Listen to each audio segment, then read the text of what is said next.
साथियों, भारतीय इतिहास का एक वो महान योद्धा जिसने देश की आज़ादी के लिए मुस्कुराते हुए फांसी के फंदे को चूमकर अपनी जान त्याग दी। जी हाँ, हम बात कर रहे हैं सन ऑफ द नेशन, शहीद आजम सरदार भगत सिंह जी की।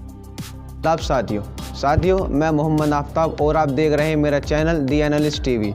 और आज हम अपने चैनल पर बात करेंगे शहीद आजम सरदार भगत सिंह जी की।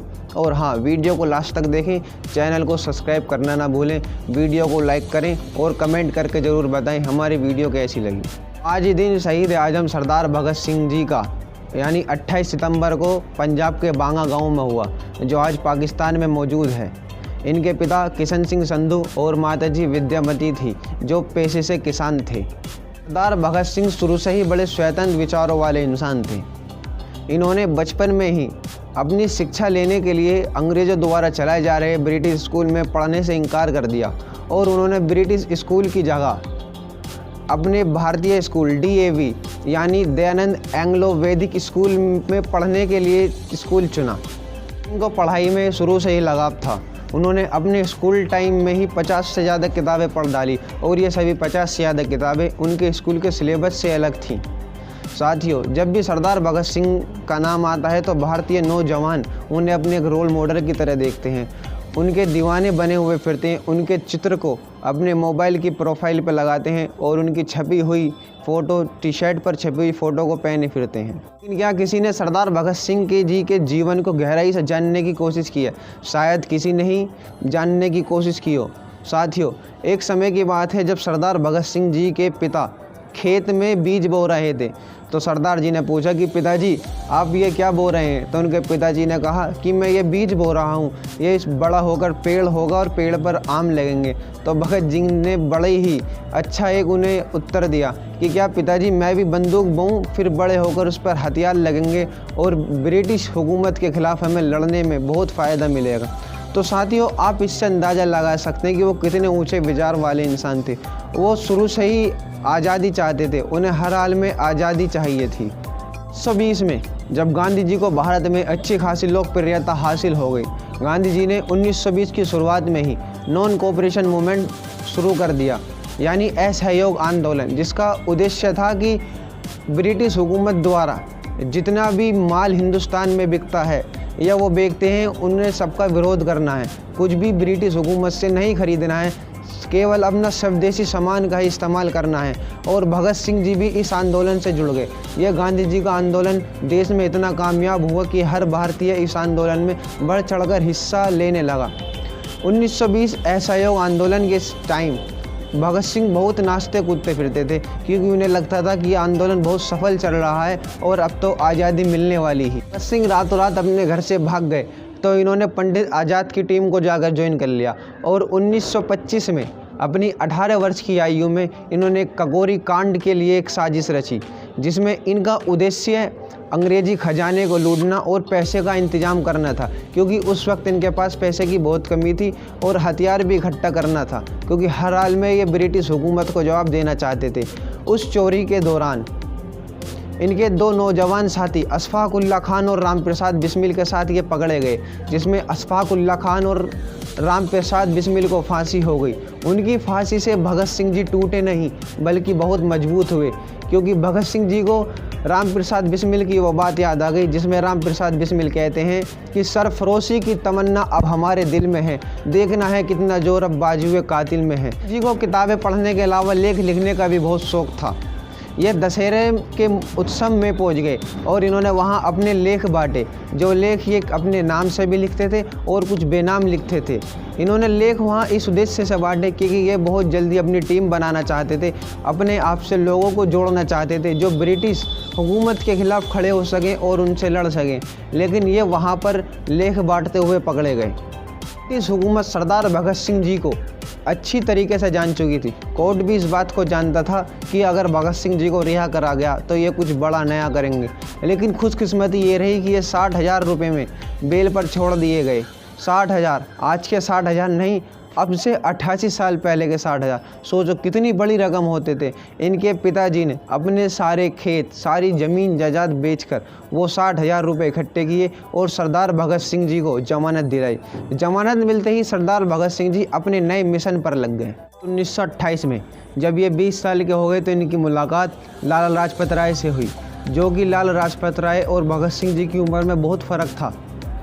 लाला लाजपत राय नरम दल के थे और ये गरम दल के थे, लेकिन फिर भी इन दोनों के बीच में कन्वेंस हुआ कि हम लाहौर के बाहर अंग्रेज़ी हुकूमत के ख़िलाफ़ नारेबाजी करेंगे कि गौरव वापस जाओ, गौरव वापस जाओ। इन सब ने वहाँ नारेबाजी तो की, लेकिन नतीजा उसका उल्टा हुआ। अंग्रेज़ी पुलिस ने इन सब पर लाठीचार्ज की, जिसमें भगत सिंह जी भी घायल हो गए, लेकिन लाला लाजपत राय बुरी तरीके से जख्मी हो गए और अस्पताल में उपचार के दौरान लाला लाजपत राय का निधन हो गया। लाला लाजपत राय के पास ही मौजूद चंद्रशेखर आज़ाद, सरदार भगत सिंह, राजगुरु सुखदेव उनकी मौत से बहुत ज़्यादा आहत हो गए, क्योंकि वे इन्हें अपने पिता समान मानते थे। और इन चारों ने निर्णय लिया कि हम पर हमला करने की इजाज़त देने वाले जेम्स बॉन्ड को छोड़ेंगे नहीं, उन्हें मारकर ही लाला लाजपत राय की मौत का बदला लिया जाएगा। ब्रिटिश सरकार द्वारा किसान विरोधी नीति बनाए जाने से किसान समाज बहुत ही ज़्यादा दुखी था और किसान समाज उसके खिलाफ आवाज़ उठा रहा था, लेकिन ब्रिटिश सरकार उनकी सुनने को तैयार नहीं थी, जिससे भगत सिंह भी बहुत ज़्यादा नाराज़ हुए।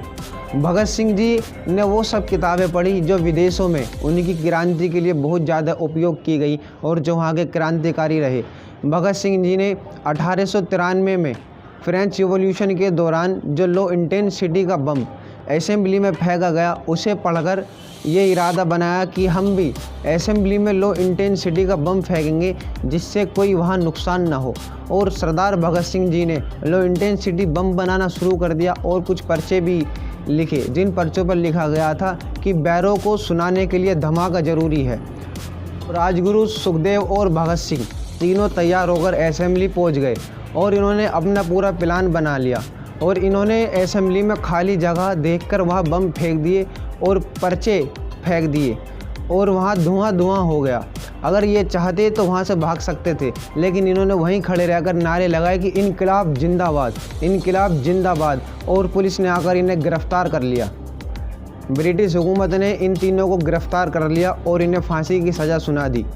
लेकिन भगत सिंह जी ने अपने जेल में भी आंदोलन शांत नहीं किया, जेल में भी आंदोलन चालू रखा और सरदार भगत सिंह जी जेल में 64 दिन के अनशन पर चले गए, क्योंकि जेल में ना खाने की सुविधा थी, ना पानी अच्छा पीने को था और ना ही कोई रोशनदान था। इससे भगत सिंह बहुत आहत हुए और 64 दिन तक उन्होंने कुछ नहीं खाया। शुरू में इन्हें ब्रिटिश हुकूमत इन्हें इग्नोर करती रही कि 2-3 दिन से ज़्यादा इनका अनशन नहीं रहेगा, लेकिन भगत सिंह जी पूरे 64 दिन रहे और इसी अनशन के दौरान भगत सिंह जी के एक साथी शहीद हो गए और भगत सिंह जी का भी वज़न काफ़ी सूख गया और बहुत ही दुबले पतले हो गए।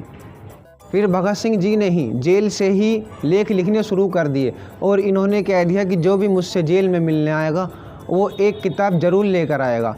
भगत सिंह जी कार्ल मार्क्स और लेनिन से बहुत ज़्यादा प्रेरित थे और इन्होंने अपने जेल में ही 300 से ज़्यादा किताबें पढ़ डाली और करीब 3000 पन्नों के लेख लिखे। अब इन्हें 7 सितंबर 1930 को फांसी की सज़ा मुकर्रर कर दी गई और इनसे आखिरी इच्छा पूछी गई तो भगत सिंह जी ने कहा कि मैं एक बार मरने से पहले लेनिन की जीवनी पढ़ना पसंद करूंगा और उनकी जीवनी को पढ़कर ही मरूंगा। मार्च 1931 भगत सिंह जी और उनके दोनों साथी की फांसी की तारीख तय हो गई। जब साथियों इंसान की मौत के दिन आते हैं तो बहुत ज़्यादा घबराता है, डर डर के जीता है, लेकिन भगत सिंह जी शुरू से ही बड़े बहादुर योद्धा थे और उन्होंने डर डर के जीने के बजाय हर वक्त अपने चेहरे पर मुस्कान रखी। भगत सिंह, राजगुरु सुखदेव इन तीनों की फांसी की तारीख घोषित होते ही पूरे देश में विरोध प्रदर्शन होने शुरू हो गए और ब्रिटिश हुकूमत डर गई। इनकी फांसी का वक्त सुबह को था, लेकिन ब्रिटिश सरकार ने इन्हें रात को ही बुला लिए और क्योंकि ब्रिटिश सरकार को डर था कि कहीं दंगे ना भड़क जाएं, पुलिस और जनता के बीच में लड़ाई ना हो जाए, फिर से थाने अदालतों में आग ना लगा दी जाए, तीनों को फांसी के लिए बुलाया गया तो सरदार भगत जी ने कहा कि आप हमारे ना तो चेहरे पर कपड़ा डालना, ना ही हमारे हाथ बांध। ये बात सुनकर अंग्रेज़ों ने कहा चलो अच्छा ऐसा करते हैं कि हम आपके हाथ तो बांधेंगे नहीं, लेकिन आपके चेहरे पर कपड़ा ढकना पड़ेगा। भगत सिंह जी ने कहा चलो ऐसे ही सही, और उनकी ये बात सुनकर ये तीनों नौजवान देश के बहादुर क्रांतिकारी फांसी के फंदे को चूमकर मुस्कुराते हुए दुनिया को अलविदा कह गए। साथियों मुझे आज बहुत गर्व होता है, फ़ख्र होता है अपने ऊपर, क्योंकि मैं ऐसे महान देश भारत में पैदा हुआ जहां भगत सिंह जी राजगुरु चंद्रशेखर आज़ाद, अशफाकुल्ला खान, राम प्रसाद बिस्मिल जी ने जन्म लिया और बहुत से महान क्रांतिकारी आए। सच तो ये है साथियों कि देश को आज़ादी चरखा काटने से नहीं मिली, देश को आज़ादी इन नौजवान के बलिदान से ही मिली। लेकिन एक इस बात का बहुत दुख होता है कि भगत सिंह जी को, चंद्रशेखर आज़ाद जी को वो एक अहम बड़ा दर्जा नहीं मिला, जिस तरह महात्मा गांधी, जवाहरलाल नेहरू को एक बड़ा देश की आज़ादी में दर्जा दिया गया। जय हिंद।